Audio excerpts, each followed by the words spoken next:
Então, mais um Raiz Cast iniciando agora, dando depois de uma parada, vamos dizer assim, umas férias, que né, todo mundo precisa de umas férias, né? Tirando, nós temos um convidado muito especial que eu quero que chegue e se apresente para nós aí, para o pessoal que está ouvindo o nosso Raiz Cast. Quem é o nosso convidado de hoje? Eu sou Mardônio Firigolo, natural de Ivorá, hoje residindo em Nova Palma, proprietário, sócio proprietário da Multicural, Comércio e Representações, da M. Firigolo Cerealista. De Natural de Ivorá. Ivorá. É perto de Nova Palma e Faxinal, é um município dentro da 4ª colônia de imigração italiana que tem aí, que foi o núcleo principal, foi Silveira Martins. Então, na realidade, eu me criei em Ivorá, mas como na época tinha médico em Silveira Martins, eu nasci em Silveira Martins, que na época era distrito de Santa Maria. Que quando os italianos vieram em 1878, eles se estabeleceram em Silveira Martins. Aí depois eles foram Núcleo Norte, que era, depois passou a Nova Udine, depois com a guerra que deu com a Alemanha, que a Itália era aliada da Alemanha, aí eles tiveram que trocar o nome, trocaram por nome indígena de Ivorá. E em Nova Palma era Barracão, depois passou a Nova Palma, e Faxinal era Núcleo Soturno, depois virou Faxinal do Soturno. Aí Dona Francisca, isso aí a origem da 4ª colônia de imigração italiana. Olha só. Então eu sou, assim, eu sempre brinco os 4 lados de italiano, porque a minha avó é Costa Beber.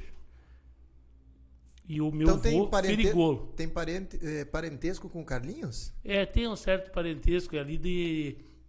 chamam do Buraco do Vento, que é Vale Vêneto ali, onde é que diz que pegava muito vento antigamente, que tem Vale Vêneto, uma estrada que desce de Silveira, que vem sair em Santos Anjos, ali naquele lugar ali que os Costa Beber era natural daí, esses da Super Tratores, Super Alto, Paulinho, Carlinhos, mas os parentes do meu pai mesmo era da Empório, da Trapiche, eles trabalhavam com roupa antigamente. Esse eles eram o seu Frederico era irmão, porque o Cirilo é o pai do Paulinho, do Carlinhos, e o Frederico, que era da Empório, da Trapiche, Vento Norte, que essas lojas que tinham antigamente, e estava no setor de comércio de roupas, varejista. E aí, assim, esse era irmão da minha avó, Malvina Costa Beber. Então, Costa Beber Firigolo, e por parte de mãe Sanfelice Piscinin. Então, italiano puro. Italiano puro. Então, sempre no centro do Padre Luizinho, lá que tem o CPG, aí eu ia lá com ele, me dava muito bem com o Padre Luizinho, então ele mostrava tudo, que região da Itália veio, de Treviso, de Udine, de Pordenone, e aí sempre eu até te convidar para te ir lá, Rodrigo, para te ir lá para visitar esse centro aí, que é muito importante. Aí é um dos maiores do mundo, recebeu premiação na Itália por esse CPG que tem. Conta a história todos. E eu sempre tenho uma história que eu gosto de contar do CPG? CPG. Aí tem uma história assim que eu peguei, ele foi fazer uma benção para mim quando nós fizemos a unidade da linha Rigon na saída para Piau Grande. Aí ele disse assim: filho, aquela colônia lá que era da família Rigon, porque ali diz linha Rigon. E aí disse assim, bati a foto, fez a benção, rezou o Pai Nosso, estava indo o pessoal da construtora. Aí dali um tempo fui levar a foto para ele, e ele me pediu assim, virou a foto atrás e foi escrever assim: que mês, que dia, que ano? Eu disse: padre, não me lembro, o ano me lembro e tal. Para o Balcote sempre botar a data, mas é recente, agora ela daqui a alguns anos não será, filho. Então, assim, ele me mostrou uma foto quando fizeram a usina. Tinha 3 usinas no Rio Soturno, Cafundó 1, Cafundó 2 e a outra que era da Seletro, que é uma cooperativa. E aí aquelas usinas tinha foto e tinha um gurizinho pequenininho, ele estava tentando descobrir quem é que era. Então, hoje, da esquerda para a direita, fulano. Talvez este menino, 1982, talvez ele esteja vivo, só que o padre não consegue achar porque não escreveram, filho. Então tem que sempre escrever a data. Eu tenho as fotos, minha mãe sempre colocava a data nas fotos antigas. Poucas fotos a gente tem, mas com tudo era com data. Com tudo e com data. E daí, assim, agora nos 90 anos da usina, por exemplo, que quem fez foi o Ângelo Bozeto, que ele andava capinando milho com 21 anos, né, capinando milho, e aí ele teve a ideia de fazer uma coisa para limpar o milho, né? e coisa. É colono, semi-analfabeto. Aí veio uma trilhadeira, uma máquina, e ele adaptou aquela máquina e fez a trilhadeira. Aí se tornou uma das maiores empresas de equipamento da América Latina. Olha aí. E aí quando a John Deere veio, aí já tinha o filho, que é o Vitélio. Aí a John Deere pediu assim, não, vamos fazer, vai ter uma máquina que colhe a granel e vai para o graneleiro. Aí eles veio com o meu filho. O filho não acreditou muito, acho, na proposta. Aí não fizeram. Daí eles foram e procuraram o Schneider Logman. SLC, Schneider Logman coletadeira. Aí virou. Hoje a SLC vendeu para a John Deere, porque daí trocar de marca corre o risco seguinte. Por exemplo, tu não pode trocar de repente. A SLC é uma marca consagrada. Então ficou John Deere SLC. Depois ficou só John Deere. E é que nem a Yara, nós trabalhamos com a Yara. Quando comecei com a Yara, nós começamos na empresa Yara, há 22 anos atrás, ainda era adubos trevos. A Yara comprou, no ano de 2000, nós começamos em 99, 2000 comprou. Aí eles não trocaram, porque fizeram uma pesquisa. Qual é quando você vai usar fertilizante na lavoura? Qual é a marca que te vem na mente? Adubos trevos, 75%. Aí vinha Ipiranga, IAP, na época, as marcas que tinha. Aí ficou... Eles botavam assim, Iara pequenininha e adubos trevo grande. Depois ficou igual e depois agora ficou só Iara. Ficou só um. É. Olha, na verdade nós já iniciamos o programa aprendendo sobre empreendedorismo, né? Aprendendo sobre negócio, porque falamos aqui em questão de marca, em transição, uma coisa bem importante para... Já fomos para uma aula, né? Já saímos sobre... Eu me antecipei falando de coisa. Já fomos para uma aula. É que eu sou... Porque hoje em dia, eu estava dizendo hoje para os colaboradores, a gente tem que ser apaixonado. E hoje, o que acontece? A pessoa entra no mercado de trabalho já contando os dias para se aposentar. Então pensa assim, eu estou com 5 anos, agora aumentaram para 65 anos. Eu nunca pensei em aposentadoria, fiquei 13 anos trabalhando na Campal, vim para Nova Palma, a cooperativa de Nova Palma, hoje é uma das maiores, está entre as 500 do Brasil. A cooperativa na época era bem pequenininha, hoje ela tem várias unidades, era eu e um outro agrônomo fazia, e eu fazia campo, as vistorias de projetos e coisas. Então aprendi, a gente olhando, visitando as propriedades, tu vai aprendendo e com os erros dos outros e os acertos. Então isso aí é muito gratificante. E quem corre porque gosta não se cansa. E aí o que eu digo assim hoje para os colaboradores? O cara vai entrar numa empresa, não, eu vou trabalhar 1 ano, depois vou ver o que vou fazer. Tem que ser apaixonado, vestir a camisa da empresa. Ele vai crescer sempre. Então escolha uma profissão que você ame, que nunca terá que trabalhar um dia na sua vida. É isso aí. Então... E é uma coisa que sabe que nós estamos num momento de... Mas antes... Até vou só encerrar esse pensamento ali. Nós estamos num momento muito delicado que as pessoas realmente elas falam na questão do emprego ou que não tem a dificuldade. E eu estou fazendo um desafio diretamente. Até hoje eu falei com uma pessoa e disse para ela: a senhora conhece alguém que está passando fome ou que precisa de alguma coisa? Conheço. E eu falei para ela: então traz que eu vou dar um emprego. Eu tenho 6 vagas aqui dentro hoje da parceria, não consigo preencher. E tenho 3 vagas, aproveitando fazer uma propaganda, 3 vagas para Royal Trudel. Vou abrir a franquia no shopping da Royal Trudel, que é o doce de Gramado. Considerado o melhor doce de Gramado, é um doce único, né? Que vem, nós vamos abrir essa franquia também. Vou entrar na área alimentar, eu nunca tinha entrado em negócio. Vou entrar até para ver. Vai ser a missão da minha filha número 2, ela que vai tocar o negócio. Então a gente tá cheio de vaga, eu falei para ela. E aí sabe o que ela me disse? Mas o senhor sabe que o pessoal lá tá difícil para acordar cedo, daí eles não querem, tem. Eu até sei quem queria, mas não. Então é isso que está acontecendo. E realmente as pessoas não estão entrando no trabalho para sonhar, para crescer e fazer. E eu sempre falo, por mais que as pessoas são passageiras na empresa. E naquele momento, por mais que tu te dedique, tudo aquilo que tu pega e absorve, é para ti o conhecimento. No futuro, tu vai para outra empresa, tu vai para outra coisa com um conhecimento absurdo, né? Exato. Então é para a pessoa, mas é isso aí.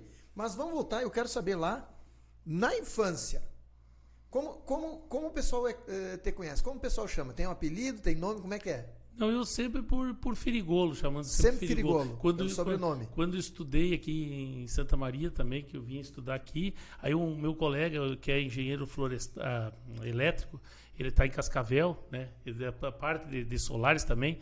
Ele estava com uma empresa eólica trabalhando, o Gilson. Eu sempre lembro, o Gilson, lembra quando nós íamos fazer a prova do técnico que eu fiz agrícola e ele fez depois fez engenharia elétrica. E ele pegou, nós íamos assim, não tinha lugar dentro da gabine do caminhão, né? Um 1513 que o pai tinha, de Vorá, nós íamos, chegamos com os cabelos de pé, cheio de poeira, e paramos ali no arco da universidade e fomos a pé lá para fazer. Então, assim, ele lembra sempre da dificuldade que era. Eu me lembro, em 82, veio um dos primeiros computadores da universidade, ficava lá na reitoria, o disquete era uma mala, mais ou menos, para colocar.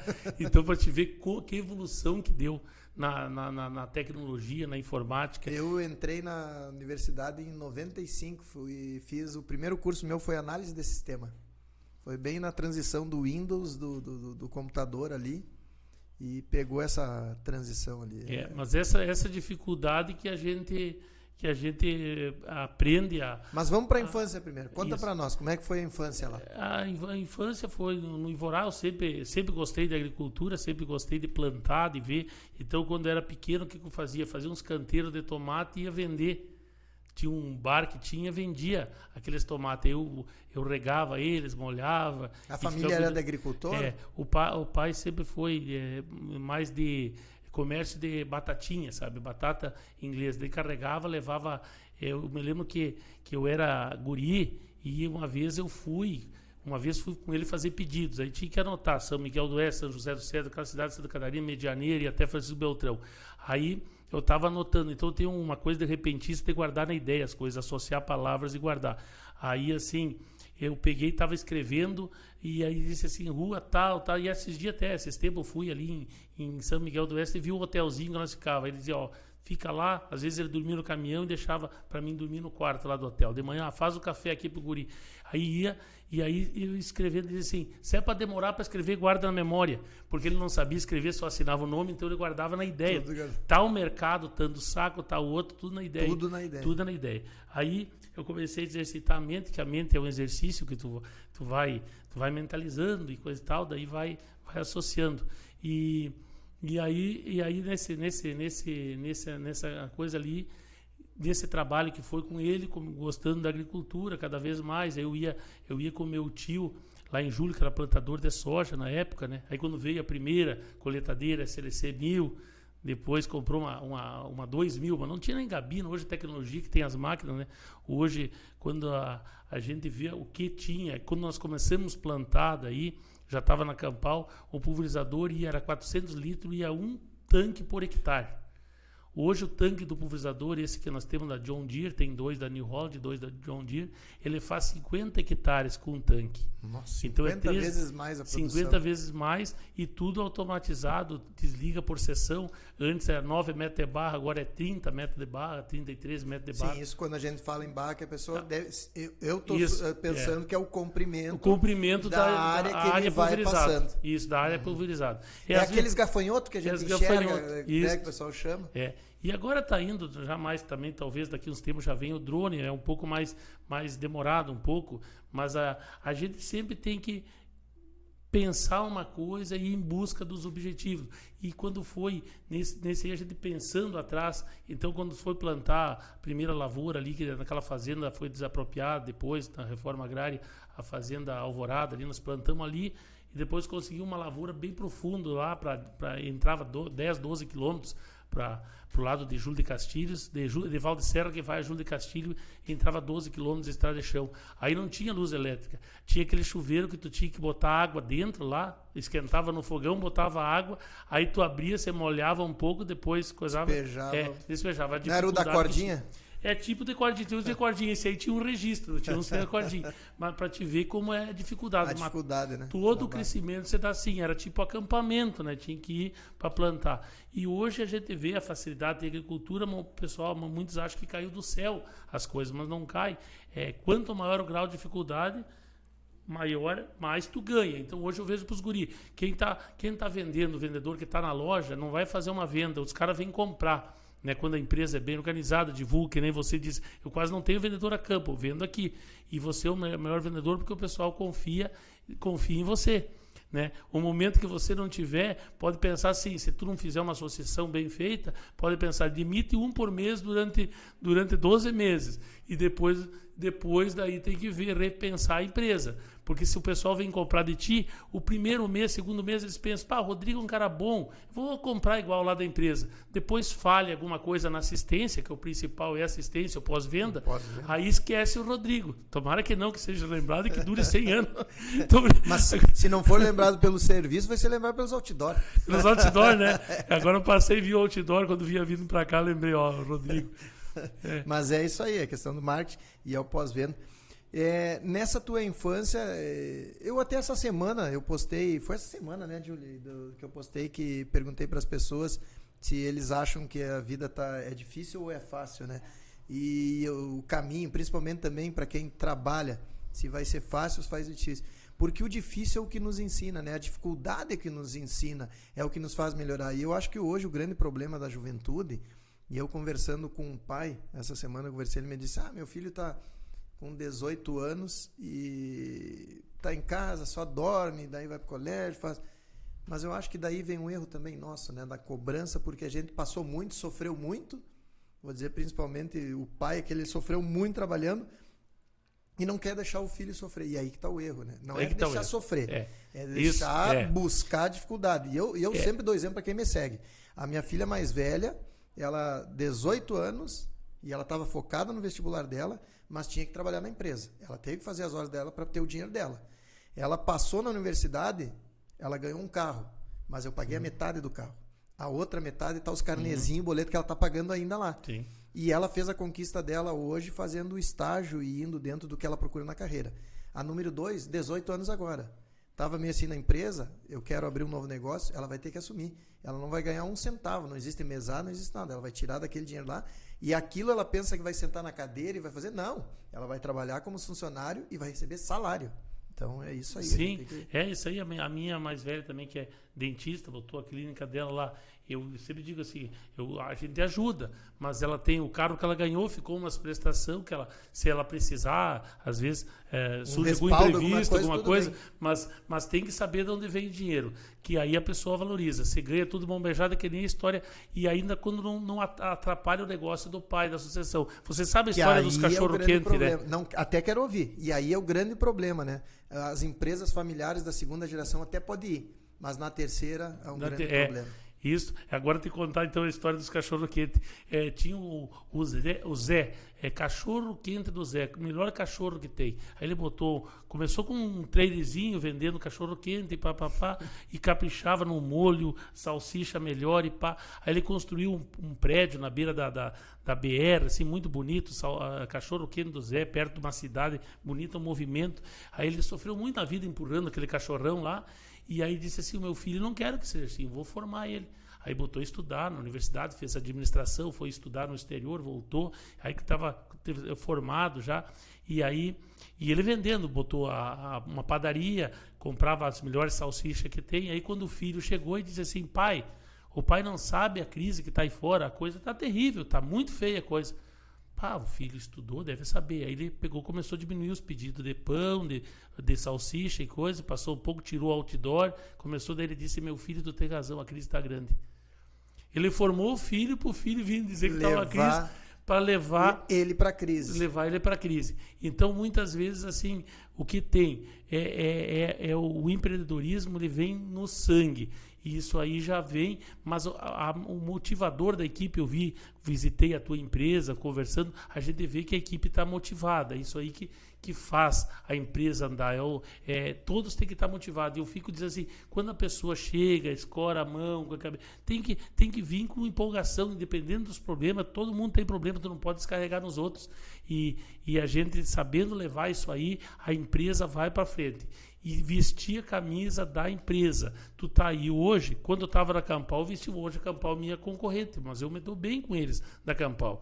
Então, assim, porque a cooperativa, como é que vai sobreviver lá de uma grande cooperativa? O sol nasceu para todos. Então, todos têm oportunidade, né, Rodrigo? Então, esse aí o segredo do sucesso que eu vejo. E quando quer um objetivo, é que nem nós, assim, depois que começou a empresa, com a credibilidade com o produtor, se tu conquista quando estava na cooperativa. Eu me lembro assim, hoje até eu contei a história, estava contando, por exemplo, assim, eu disse para um produtor, que sempre me comprou a vida inteira, agora está o filho dele, ele é falecido. Eu disse, amanhã eu vou lá. Eu tinha uma reunião em Cruz Alta, corria, naquela época não tinha telefone, né? Celular e os fixos, aqueles discados, tinha que passar o ramal, né?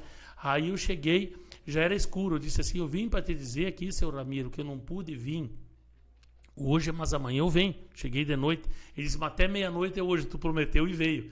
E quando ele chegava a pedir, quando eu saí da cooperativa, comecei com a empresa, ele me pedia para me levar os produtos, não pedia quanto. Então o cara pensa, o Firigola só saía a campo, não parava lá agitado, não vai se adaptar a ficar no escritório. E eu me adaptei a ficar no escritório para poder controlar o financeiro e fazer. E começamos com um faturamento de como se fosse 800 mil, e hoje nós já estamos passando dos 100 milhões, agora com a fusão das empresas, né?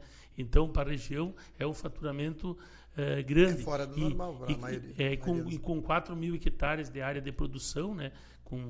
Em 9 municípios, e nós temos hoje 4 unidades de recebimento, que é Nova Palma, Júlio de Castilho, Quevedos, e essa que nós estamos fazendo em São Cepé, na 290. Como iniciou a ideia da empresa? Tu, então, por trabalhar na Campal, tu viu uma oportunidade e um detalhe. Porque uma coisa muito importante a gente falar para as pessoas, porque hoje em dia a palavra empreendedor ela virou moda, né?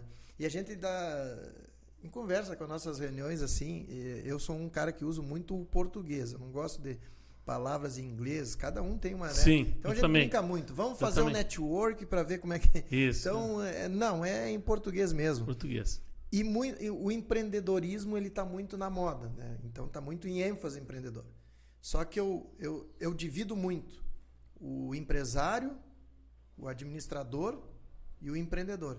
Para mim, é muito bem definido essas funções. Sim. Tu pode ser o empresário empreendedor. Sim. Ou administrador. Mas tu não pode ser um administrador se tu não for, como posso dizer, eu posso ser empreendedor sendo os três juntos, mas eu não posso ser só um administrador não sendo como um empreendedor. Porque o empreendedor ele é diferenciado, né? O empreendedor é aquele que olhou, nós estamos patrocinados pela Baristo aqui, até o nosso cafezinho da Baristo. Isso. E o empreendedor ele vai olhar nesse copo e vai dizer, eu tenho um copo de vidro, eu tenho um de plástico. Olha o negócio para o pessoal começar, vou fazer um negócio aqui, vou criar isso aqui. Então isso é o empreendedorismo. A outra coisa é o administrador, ele vai administrar aquilo ali. Como que tu fez? Tu era funcionário, sim. Tu iniciou a tua carreira na Campal, em que idade? Isso, eu comecei com 19 anos para 20 anos. E, por exemplo, se for agricultura, eu fiquei 13 para 14 anos, quase 14 anos na Campal. E o que eu vejo assim? Eu enfrentei 2 fases da agricultura. Agora nós estamos enfrentando a terceira. Isso é importante o ouvinte, quem vai escutar para saber isso aí. A agricultura parece que tudo foi maravilha, mas nós sofremos muito na agricultura, que a primeira fase foi logo comecei em 1990, comecei em 87, em 1990 deu plantio direto na palha. Então chamava o louco, como é que vai plantar por cima da palha? Não tem plantadeira para isso, foi adaptando as plantadeiras. Aí teve os paranaenses, o Bartz ajudou, Herbert Bartz, que foi um dos pioneiros do plantio direto. Aí a Semiato de Passo Fundo começou a criar as primeiras plantadeiras. A primeira veio dos Estados Unidos, as primeiras que veio. Nos Estados Unidos, como a terra é muito fria, 23 graus negativos, eles têm que virar a terra para esquentar. Então lá para eles não era tão vantajoso. Mas para nós aqui foi o que salvou de ir esses solos embora. Então, quando nós começamos, até eu fui um dos criadores do plantio direto na palha. Mas direto. Vamos lá, vamos para quem não entende. Para quem não entende, como é que é a plantação? É na máquina? Como assim? Vamos ver. Isso. A máquina, daí, por exemplo, antes virava o solo. E pegava, lavrava o solo. E lavrar o solo, que é os discos que vai virando a terra. Vai virando a terra. Tá. Até, por exemplo, a John Deere, a potência, hoje ele saiu fazendo o arado da Iveca, que é um arado que ele pegava o solo, o que estava embaixo virava para cima, a palha ia para baixo. Aí ficava o solo exposto. A palha que tu diz é da cultura anterior. Grama, isso, vamos lá. O azevém, aveia. Ou alguma plantação que teve, ou o pasto que criou. Você chama, você chama a plantação de cobertura. Você faz uma cobertura do solo. Então, não tinha um herbicida certo para botar a palha. Tem que matar aquela planta para te fazer a planta que você quer. Então, antes de eu virar a terra, eu deveria matar essa... Só que não tinha os herbicidas bons para matar. Okay. Aí o pessoal plantava e colhia mal, e aí estava desanimando. E foi até que surgiu o secante, que seca tudo e ficar. Mas como os Estados Unidos estavam há 10 anos antes usando, por quê? Era muito mais vantajoso para eles vender aqui para nós aquele produto que incorporava no solo. Aí você botava o produto no solo e incorporava. Aí ia 2 litros de trifuralina, que é um graminicida. Graminicida é folha pra estreita, que é da grama. Secar. Botava no solo, é a época do solo. E botava o Pivot, Scepter, Sencor, que era um latifolicida, que é para folha larga. Aí incorporava com grade esses 2 produtos. Aquilo fazia uma polvadeira, os tratores sem gabine vinham nas costas, contaminava, era produto... Por exemplo, aquilo chegava a ficar amarelo, os pulverizadores que botavam, aquele produto. Tinha que passar com pulverizador. Aí, por isso que eu tenho assim, tem projetos de governo de direita e da esquerda. Aquela vez o projeto mais pendendo para aí foi contra. E eu fui um dos que lutei, até lá no Ivorá, lutando com o plantio direto. Vocês não veem que eles estão querendo desovar esses produtos que estão em estoque. Que vinha dos Estados Unidos do Brasil. Tinha fábricas aqui também, mas eles que controlavam. E nós vamos usar menos produto, que aí você usa um só, desseca e não usa aquele incorporado ao solo. Era muito veneno. É isso, assim. E a vida do solo, por isso eu digo hoje que o produtor é o maior ambientalista que tem hoje. A microvida, o microclima do solo, os micro-organismos, eles eram virados para cima. Aí expõe ao raio solar. E quando vinha o impacto da gota, a gota dava direto no solo. Agora ela vai dar naquela cobertura, que chama-se planta de cobertura. Por isso você vê um monte de lavoura seca e o pessoal planta no meio da palha. Hoje, se você passar na região aqui, subir a serra, aqui também, para o lado de São Cepé... Para quem está nos vendo, nós estamos falando principalmente da região de Santa Maria, porque como corre o Brasil, o programa, né? Então nós estamos falando, e eu acho que isso é quase todo o Brasil também, todo o né? Brasil, todo o Brasil, dessa maneira aí de plantação. Isso, essa maneira. Aí faz o plantio direto, daí não expõe a terra e a palha protege o solo para manter a vida do solo. Então vamos lá. Hoje, para uma plantação, eu tenho lá, terminei uma... De quanto em quanto tempo... Nós vamos ter uma aula, pessoal, muito legal agora. Vamos lá. De quanto em quanto tempo eu faço plantação? É legal porque nós vamos falar sobre meio ambiente, sobre o agronegócio. Isso é muito legal para as pessoas entenderem. Então, eu vou entrar nesse trecho e depois o meu marketing, nós vamos encurtar o vídeo nessa parte aqui, principalmente para essa explicação. Isso é muito legal para levar para as pessoas. Vamos lá. Plantação normal hoje. Vamos começar. Os agricultores, eles trabalham geralmente por região o tipo de plantação. Vamos falar de Santa Maria, da tua região aqui, região da colônia. Tá. Quais são as principais plantações? Hoje é soja, o arroz, milho e trigo. Tá. Então nós temos 4 produtos. Arroz, soja, milho e trigo. E no inverno, aveia também entra junto com o trigo. Mas vamos pegar um produtor. Desses 4, ele planta um. Isso. Ele seleciona. Vamos pegar um produtor aí, escolhe um produtor de qual área? De milho, de soja, de qual? Isso, vamos pegar um produtor que planta, por exemplo, 500 hectares de soja. Tá, esse cara planta soja no verão ou no inverno? No verão. No verão é soja. Soja e milho, no verão.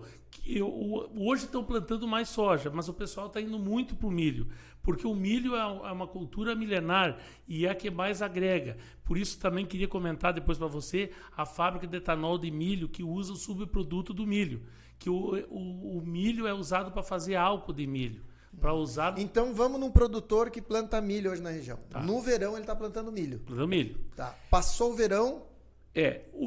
por exemplo, assim, antes de plantar o milho, o que ele tem que fazer? Colocar, por exemplo, uma folha larga para ele fazer a cobertura com a folha larga para plantar o milho sobre a folha larga, sobre o nabo. Porque o nabo é uma planta de folha larga, que é uma leguminosa. Aí a leguminosa, o que ela faz? Ela fixa o nitrogênio para o milho ocupar o nitrogênio. Então aí você usa menos ureia. Primeiro ele planta nabo. Então, como eu estava falando para você, por exemplo, assim, que vê, Rodrigo, quando começou o plantio direto na palha, para proteger o solo, depois veio a transgenia, que a planta ficou resistente ao herbicida. Então o herbicida mata as invasoras e não mata e não queima a planta. Aí foi outro marco, que o pessoal queria queimar a lavoura, porque não sei o quê, porque isso aí vai ter resistência, vai ter como teve. Mas aí surgiu outros produtos, porque a pesquisa continua avançando. Deu resistência para a buva, que é uma erva que o secante que secava todas as plantas e deixava só a soja, começou a não controlar a buva. Aí surgiu um outro produto, que é o 2,4-D, agora que está vindo o HIT, agora a Bayer está lançando um novo produto. Então a pesquisa para isso, nós não podemos ficar parado no tempo, devido a como é que eu vou dizer, uma restrição de governo. Porque para gerar emprego, a cadeia produtiva do agronegócio é a que mais gera emprego. Não é só no Brasil, é no mundo, porque agrega valor ao produto. Hoje, você tomando café, e eu lembrando isso aqui, o café aqui, tem um café produzido no Espírito Santo, que ele vai para a Europa, para a Alemanha, por €1 e volta para nós por €10. Aí, se nós pegar hoje 500 milhões de reais, que é o que vai usar a usina de etanol, 6 milhões de sacos, a 80 dá 500 milhões de reais. Ele vai os 500 milhões para a China, não volta nada para nós. E se nós industrializar, sai 1 milhão de etanol, 500 de DDG, 500 de cavaco, gira na economia 2 milhões e meio. 2 bilhões e meio. Então transforma em 5 vezes mais. Esse aí que é a indústria ligada ao agronegócio. E se fizer assim, quando restringe a exportação, que é os governos, nós temos um plano A e um plano B, um governo A e um governo B. Por isso que o pessoal, quando vai votar, agora nós estamos perto da eleição, foi bom até ter vindo aqui comentar sobre esse assunto, nós temos que analisar bem, porque o que acontece? Quando chega, que nem a Argentina, tributa 30% sobre a produção, mas eles não pagam 30% do diesel, 30% do fertilizante, 30% do defensivo da semente. Eles pegam 30% da produção, dá prejuízo, desanima o pessoal a plantar. Aí eles taxam, o dólar hoje, o câmbio está 5,30, eles botam 4,30. Tributa mais lá no câmbio. Então fica o produto no mercado interno. Só que daí prejudica mais o pequeno, porque se o grande não exporta para trazer o dinheiro, ele vai tirar o lugar do pequeno produtor da agricultura familiar que deles. O pequeno familiar ele está vendendo aqui, ele nunca importou. Aqui, e o outro grandão lá não vai importar, vai trazer para cá e ele vai jogar para o mercado. E o pequenininho vai ficar de fora. Então matou a charada toda. É esse aí que por isso que nós temos que ver bem na agricultura, quando uma pessoa diz que o agro é fascista, a gente tem que ver bem, porque o agro, hoje, eu te digo, sem sombra de dúvida, eu tenho os meus números que eu aprendi com meu pai, como disse, guardar na ideia os números. Hoje, a região aqui da fronteira chega a 46 do agro. Aqui, Santa Maria, região de Júlio de Castilhos, Santa Maria, 42. Caxias e Bento, que é mais industrializada, 35. Mas pega assim, vamos pegar 40 na média. 30 volta no setor metal mecânico. Tu compra uma coletadeira, compra uma plantadeira e adubos, fertilizantes e insumos e setor metal mecânico, são 70. E 15 volta na prestação de serviço. Então, nós giramos 80% do agro, sem sombra de dúvida. E aí, se pegar, trancar essa exportação ou taxar a exportação, com o custo que está, o produtor pensa, eu não vou plantar. O grande ele vai sobreviver igual e o pequeno vai sofrer. Então, hoje, nós temos que pensar muito e ver o sistema que é globalizado, liberal, de livre comércio. Nós temos que fazer o comércio competir com o mundo. Por que nós somos competitivos? Então, assim, o que você perguntou, eu pulei etapas e coisas da cooperativa. Quando começou, o que deu a ideia da empresa? Eu falei, por exemplo, a cooperativa me oportunizou muito conhecer dentro do Brasil. Dentro do Rio Grande do Sul, conheci tudo. Eu fiz viagem para o Mato Grosso, na época em 86, 84, quer dizer, 96, 98, e agora eu fui em Sorriso, a capital do agronegócio, o que evoluiu. Mas assim, eu fui dentro do Brasil, do Rio Grande do Sul, pela cooperativa Embrapa, e aí eu me lembro bem o Ney Mânica, que é o presidente da Cotrijal. Eu fui pela Campal junto lá, e o Mânica disse assim, o que é o empreendedorismo? Eu vou fazer a maior feira da América Latina. Isso... Nós estamos, a Multirota tem 22 anos, é um ano antes. A Expo Direto foi a 23ª Expo Direto. E até o cara lá perguntou na entrevista, mas tu saiu, eu sei porque eu estava junto quando participou. Aí o Mânica disse, eu vou trazer 40 carretas de grama de Novo Hamburgo, vou gramar esses 50, 60 hectares aqui, vou fazer a maior feira da América Latina. Ficou uma das maiores do mundo. Aí o presidente da Campal disse, Mânica, será que não vai quebrar a cooperativa? Ou não, ou vai ser... O que ele fez hoje? Tem a Stara, tem a Jean e um monte de empresas de implemento, mudou a região de Carazinho, Não Me Toque, Passo Fundo, tudo ajudou. Aquilo lá é uma semana de negócios, faturamento de bilhões.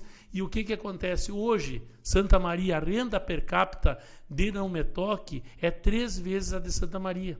E 4 vezes e meia, 5 da metade sul da fronteira, pegar lá para baixo.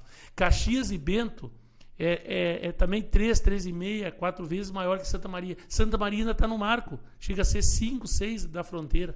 Então, assim, nós estamos aqui porque ficou mais no comércio. Santa Maria ficou mais comércio, universidade, então baixou a renda per capita. Aí agora fomos em Capinzal, Joaçaba, por exemplo, eu tinha ido há muito tempo, quando eu ia com o pai, que eu estava contando para você, cheguei lá, a massa salarial de uma empresa de 1.300 funcionários é R$5.000. Então não tem desemprego, não tem nada, e falta gente, eles têm que treinar a gente. Então não tem desemprego para quem quer trabalhar. Então nós temos que pegar assim, ó, e o que nós temos que levar para a gente, para os teus filhos, tuas 3 meninas e o menino, né? Que a corrupção, a ser vergonhice não é para esse lado. Nós temos que levar o conceito, como é que nós vamos dizer, se nós se omitir nessa hora de fazer um projeto de governo que uma pessoa que hoje, que se aposentaram, nós estamos pagando a conta agora, com 40 anos. Teve gente com 40, aposentava o caminhoneiro com 22 anos, bancário com 40 anos, e aí ficaram até 80 anos, precisa 5 da ativa para pagar. A reforma previdenciária, todo mundo sabia que tinha que fazer. Um governo que tem 90% de aprovação popular e é populista e não faz essa reforma que tem que ser feita, não vai fazer nunca. Não vai fazer. E agora nós temos que fazer a reforma tributária. E vai ser pesada. É um absurdo. Nós temos 12, 15 impostos. É uma rede que o empresário não aguenta mais o peso. Se eu pegar e olhar hoje os números da contabilidade apresentando, meu maior sócio com 40% é imposto. É um absurdo. Isso, e estão estatizando mais, puxar para o Estado. E o Estado, você com a tua família e os teus 50 funcionários aqui, fora das outras filiais, mas vamos pegar 50 funcionários, não é fácil administrar.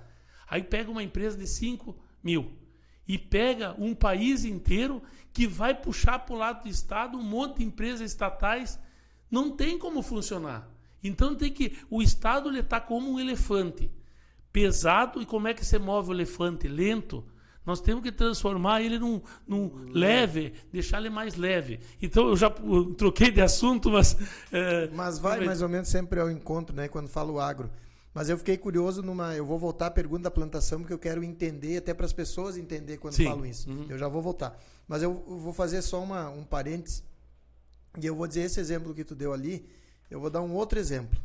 Se nós pegarmos hoje um governo, um político, sim, que ou por não entender, ou por mal intencionado, e ele fala assim, vamos tirar o sábado e o domingo do trabalho das pessoas e vamos aumentar para um 13º, 14º salário.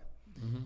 Isso é uma medida populista, que na população ela vai olhar, ele está pensando no empregado, mas a gente tem que fazer uma análise mais grave.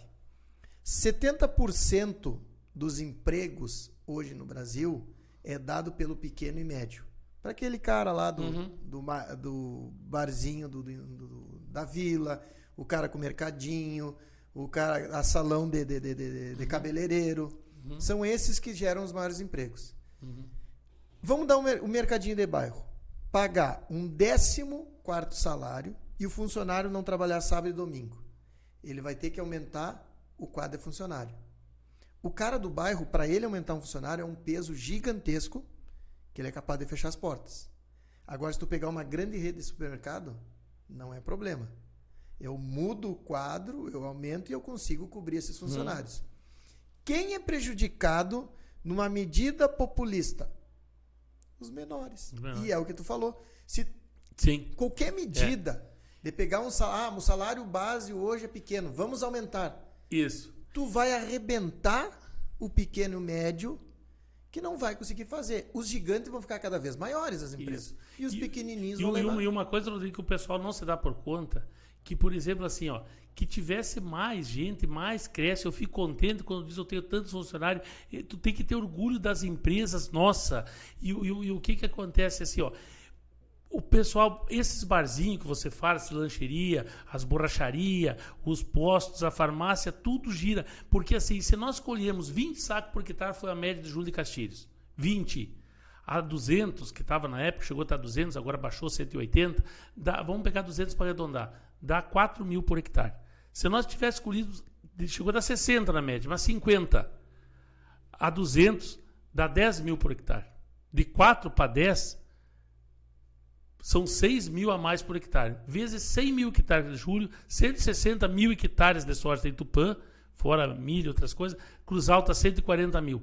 Multiplica por carga de caminhão que desce. Aí desce, para na borracharia, para no restaurante, para no posto, para na farmácia, vem botar placa solar, ele vai comprar um apartamento para o filho estudar. E isso aí, o dinheiro da economia que vai para a exportação. E se nós industrializar aqui, melhor ainda. E se nós pegar dinheiro, governos que taxa isso aí, que vai inibir o livre comércio da agricultura, o país é fadado ao fracasso. Pode escrever o que aconteceu com a Venezuela, o que aconteceu com a Argentina, o que está acontecendo com o Chile, e o Brasil tem que ter essa visão. Nós precisamos, acha assim, eu vou deixar taxar para não exportar para ficar a carne mais barata aqui. Ela está barata a carne porque baixou no mercado, mas a exportação ajuda. Se tivesse só aqui, não ia ter. Aí o pessoal para de criar gado e tem que comer cachorro.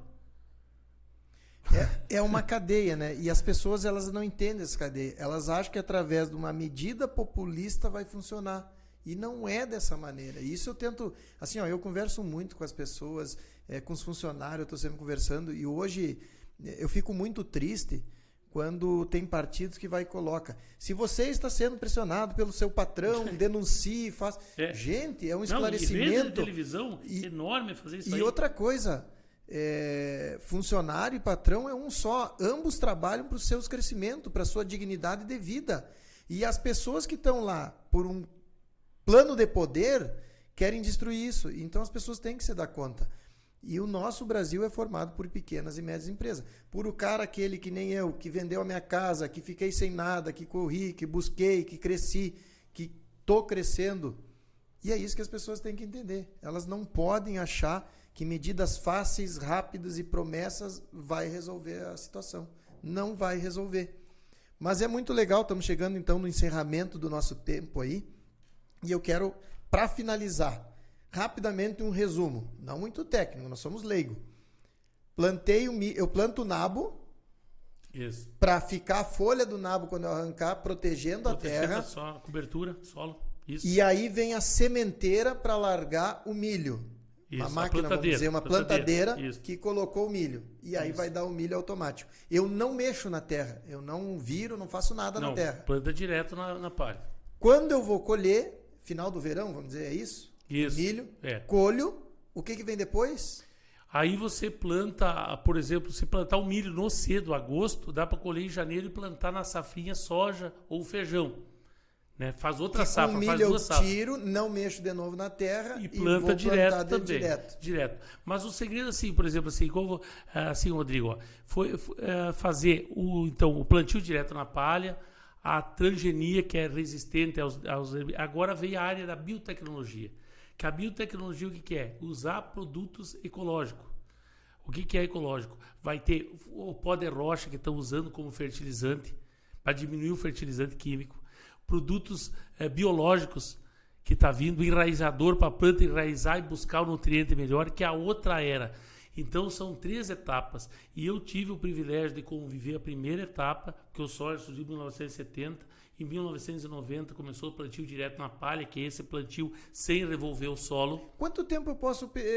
não tem problema se todo ano eu sigo com essa sequência de plantio, não judia do solo, eu tenho que deixar o solo descansar? Não, é que assim, por exemplo, se você fizer monocultura, soja, trigo, não é o indicado. O que o pessoal... E se você plantar, por exemplo, trigo no verão, aí planta soja, quer dizer, trigo no inverno, planta soja depois. Aí no ano seguinte você planta milho.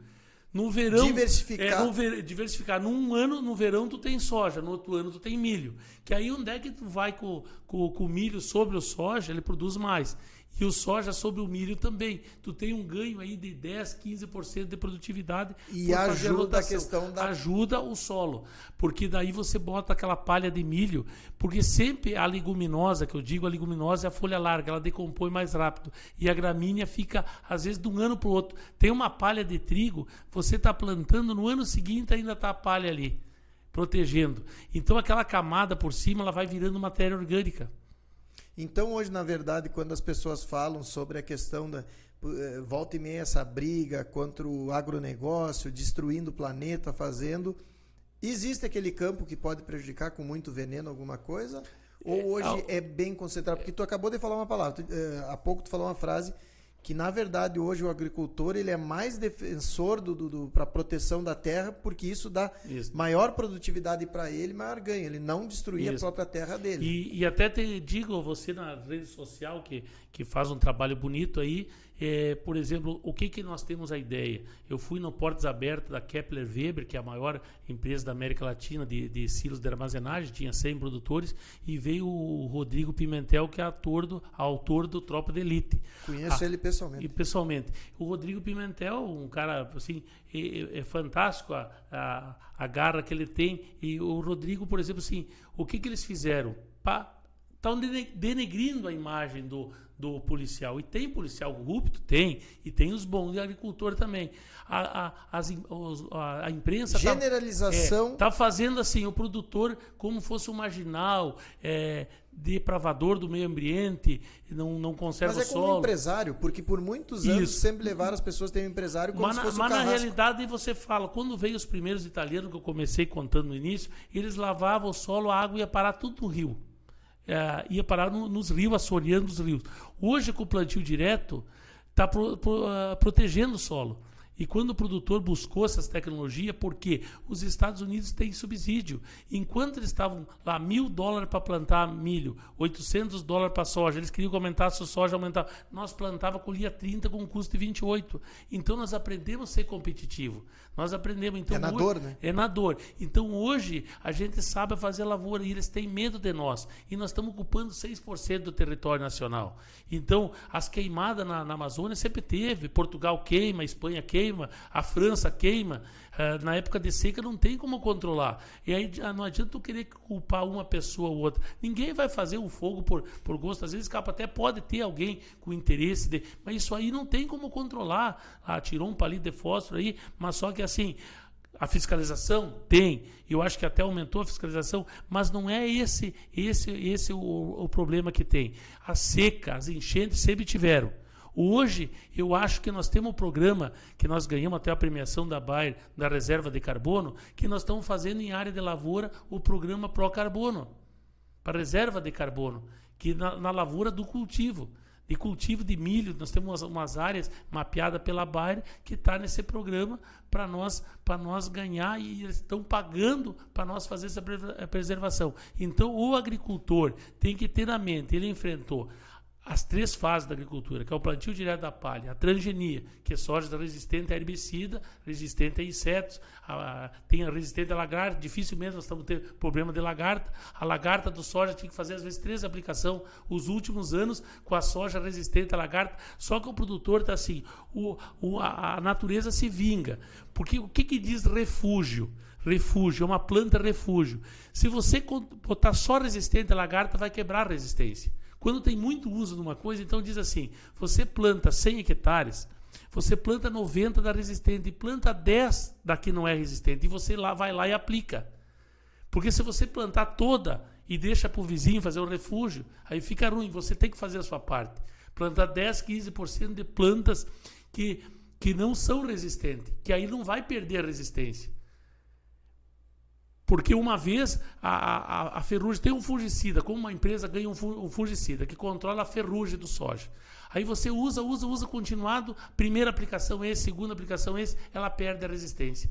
Aí você tem que usar um outro tipo mais pesado, né? Não, ir trocando para não dar resistência. Porque se tu usar sempre o mesmo, e a planta refúgio para que é? Aí vai ter lagarta naquela lá, a natureza tem que ter para ti não perder a resistência. Senão vai ter que vir. É como se fosse nas uvas, tem principalmente as rosas que avisam quando há o ataque da... É isso aí. Chama planta refúgio. E só que ninguém quer fazer um refúgio, porque a refúgio produz menos e tu tem que botar... E porque tu perde 10% da área. Perde 10%, produz menos um pouco, mas tem que fazer. Então, o que tem? A conscientização do produtor. Por exemplo, então eu estava falando que a Campal me oportunizou de conhecer no estado, fazia cobrança quando estava de hora vaga e quando estava assistência, fazia vistoria de seguro, de Proagro, Vesperil de trigo, feijão. Quando o feijão produzia só na manual. Então ele valia porque chegou quase um salário mínimo um saco de feijão. Mas quando começou a mecanizar nas áreas grandes, baratinho. Aquele que batia na trilhadeira lá no manguá, que o manguá é um porrete que tu bate em cima, aí começou produzir em grande escala, e esse produtor que está no cerro ali tinha que ter achado uma alternativa. Aí que os governos falham, que eles às vezes não dão alternativa para o cara achar uma outra cultura, aí ficar na cultura do fumo, que ainda é uma cultura que usa bastante defensivo. Eu não digo como veneno é diferente, porque esse veneno, os produtos que estão usando agora, os defensivos que estão usando, por exemplo, a lagarta é faixa verde. Verde é pouco tóxico. Ele afeta na troca de pele da lagarta. A lagarta tem uma pele. Ele vai ali, aplica, leva 3, 4 dias para morrer a lagarta, porque ele afeta na pele. Então, praticamente, tu não vai só... Para fazer uma tonturinha, tu tem que tomar o produto. Então, tu imagina, uma vez usava produtos que era agressivo. Só que a tecnologia veio mudando e hoje tu usa produtos e cada vez vem mais na área biológica. E só que as multinacionais às vezes têm uma certa restrição, mas eles também estão entrando com a pesquisa nisso aí, que vai ser o futuro da agricultura. Só que toda mudança, né, Rodrigo, você vai implementar uma mudança na empresa, tem restrição. É dolorida e o pessoal segura e é difícil. E a agricultura vai passar vai vir para essa terceira fase agora aí, que é da biotecnologia. E a gente tem orgulho de estar, e eu te digo assim, Rodrigo, ó, como é que eu vou dizer, brincando contigo aqui, é uma alegria estar nessa empresa maravilhosa. Eu olho para cima, tenho o teto por meu abrigo. A gente não fala bobagem, por isso Deus não manda castigo. É uma alegria se bater papo com o amigo Rodrigo. Show de bola. Para nós encerrar, então, eu ia dizer deixar uma mensagem, mas acho que depois dessa mensagem não deixa mais nada. Já arrebentou, já finalizou. Queria então te agradecer esses minutos que nós tivemos, foi muito legal para o pessoal entender sobre a questão da agricultura. Claro que tu nos descarregou algumas coisas muito técnicas, mas igual eu consegui, e eu acho que nós conseguimos passar para as pessoas para entender essa importância do agronegócio. E eu só fico com a última pergunta e questionamento antes de encerrar. Hoje, todo o agricultor que tem a sua terra, ele é obrigado a deixar quanto % proteção da natureza, que chama-se como as áreas ambientais? Existe isso e realmente é deixado? Assim, ó, no que eu estava mudando, depois é tanto assunto, se dava ficar 2 dias nós conversando, mas, por exemplo, quando eu estava nos Estados Unidos, então tinha o pessoal trabalhando com esteiras, draga na beira, aí eu perguntei pro professor, até aqui de Santa Maria, professor da universidade, o Arno, agora está aposentado, já não trabalha mais, e disse assim, pergunta para ele qual é as leis ambientais. As leis ambientais é o bom senso. Aqui onde é que dá para lavoura faz e lá na beira do rio planta as árvores. Então, assim, ó, uma mensagem que tem dos Estados Unidos para deixar uma história, que eu gosto de contar história, contador de história, seria assim, ó. Então, o John, que nós somos lá, ele tem uma casinha na beira que é autosservice. Tu vai lá, tu larga $10, ou R$5, $10 lá, tem até um monte de dinheiro de todo mundo mostrando, mas tu bota $10 e pega lá uma costelinha de porco, pega um iogurte, pega leite naquela casinha. E ele serve refeições para pessoal que vai visitar, às vezes 3, 4 excursões, geralmente no Brasil. E ele tem 200 vacas de leite que elas vão por conta da leite. Assim, vão lá por conta, já entra tudo chipada e sai. E ele tem um monte de troféu das vacas Jersey com 38, 40 litros de produção grande. E na época, a primeira vez que eu fui lá, ele tinha assim, ó, 800 acre. E agora um amigo meu foi na mesma granja, por coincidência, ele está com 2.800.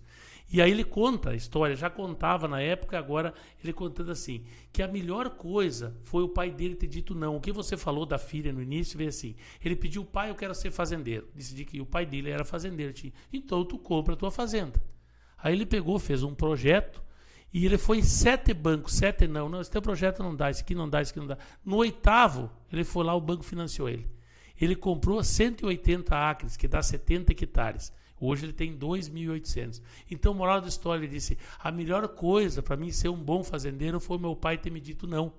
Se ele tivesse me dado, não tinha dado o valor.